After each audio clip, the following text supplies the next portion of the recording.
Of all weeks to miss for a con, I have to say that last week's episode was pretty awesome. Welcome to the heart of the stories we tell. My name is Rob, and tonight I will be reviewing Episode 8, but with a little bit of throwback to episode 7 of Wynonna Earp Season 2. So, I guess kinda spoilers if you didn't see last week's episode, but why are you watching this if you didn't see last week's episode? We got a whole bunch of information. We found out about what those women in black were, the fact that the women in black are the things that lit off Doc's dynamite and almost killed all of Black Badge. And we also got more information about Wynonna's pregnancy. And I just want to touch on that for a second. Because thanks to Tabitha in the comments, I do now know that the reason for this was that the actress is pregnant. And that's cool. The actress has actually already had her baby, according to the reports I read. So, chalk that up to now we know. But whoo boy, does it make for a more interesting story, doesn't it? And I want you to think about this. Not only was it interesting when Doc might have been the parent, but now it's either Doc or a Revenant. How much more crazy can we get? So with that in mind, I'm still loving this show, and I'm still giving it high ratings. Let's take a look and see how tonight's episode made me feel, though, because we're going to first throw this up there. So once again, it's stop. Spoiler time. And then we're going to get started with Wynonna Earp, Episode 8. So we pick up, and some time has passed, but not much. Although it does look like Wynonna is even more pregnant and about to pop. But we really start with a flashback, and we learn a little more about Waverly as we're worried about whether or not she's an Earp. That plotline's been running, and is a pretty interesting one. However, the big deal is that those Black Widows have gotten themselves involved in who or whatever Juan Carlos is. Mysterious strangers that help out are no surprise to this channel. In fact, in the comic books, that's one of my favorite tropes. And much like this character, good old Juan Carlos is a spirit trapped in flesh and requiring to not interfere, but of course he's going to find a way to interfere. And as such, he sends our beloved Wynonna on a spirit quest. So we get a little bit of an origin story here, not just about the Wraiths and about the witch and all that, but about Bobo Del Rey, who I cannot believe once used to be a nerdy little guy. I guess time can change a lot, and being an immortal you have a lot of time to play around with. So, we then have the fact that Doc went to the Salt Flats. Now you remember back, I think it was 2 weeks ago, when we find out that the witch was already killed by the kid. I knew that would come back to bite them in the ass.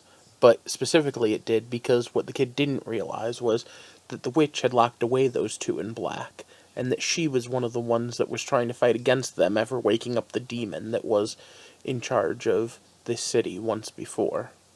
So Purgatory has a history with a sheriff that is evil and corrupt and a demon.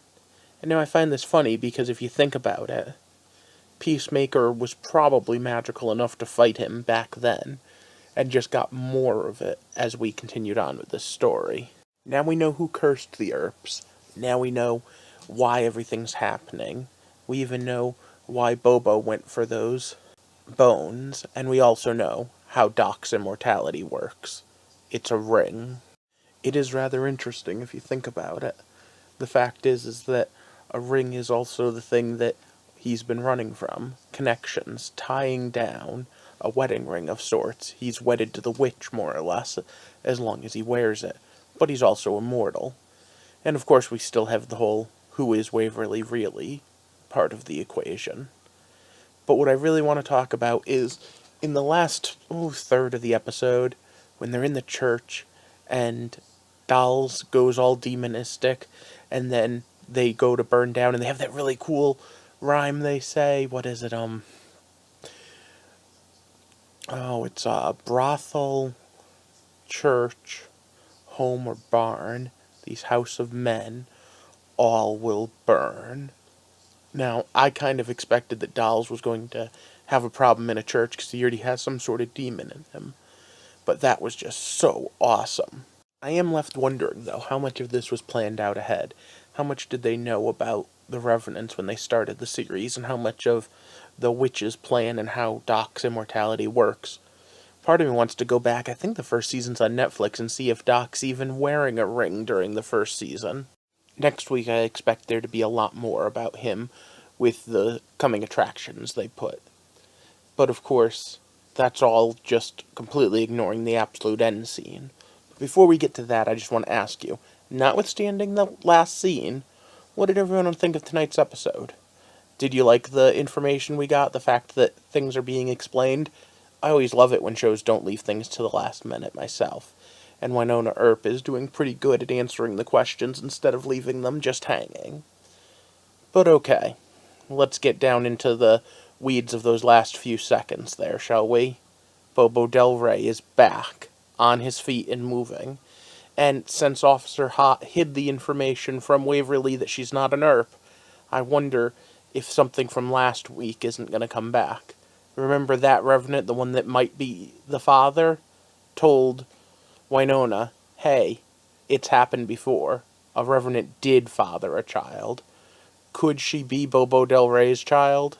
Let me know what you think about that theory down in the comment section as well. Because, ooh boy, would that make things even more interesting in a show that's just gone crazy. Now, this was episode 8, so we've got only 4 more to go. And once we get those done, I'm curious to see where the story lands. Really liking the show, and I hope that it gets renewed for another season. And if it does, I'll be here talking about it, and you can pop in and let me know. Now that this is over, though, I do have one last favor to ask you for this week. Even if it means clicking off my video, I'd like you to go all take a quick look at this book. It's available on Amazon. There'll be a link in the description. Now I Lay Me Down to Sleep is a horror writer's anthology for the best of causes to help fight cancer in children. And if you're still here, hit that like and share button for me. It really does help the channel out. Along with, if you haven't already, hit that subscribe button and enable the alerts. That would help me too. I'd love to hit 100 subscribers before the end of the year. But either way, I'm trying to build a community, and I think that you would be a great addition to it. Yep, you, there, I see you. So come on and join the community. Subscribe, like and share the video, and let's all take a walk together as we explore all the different ways of telling stories as we walk through the heart of the stories we tell. Have a good night.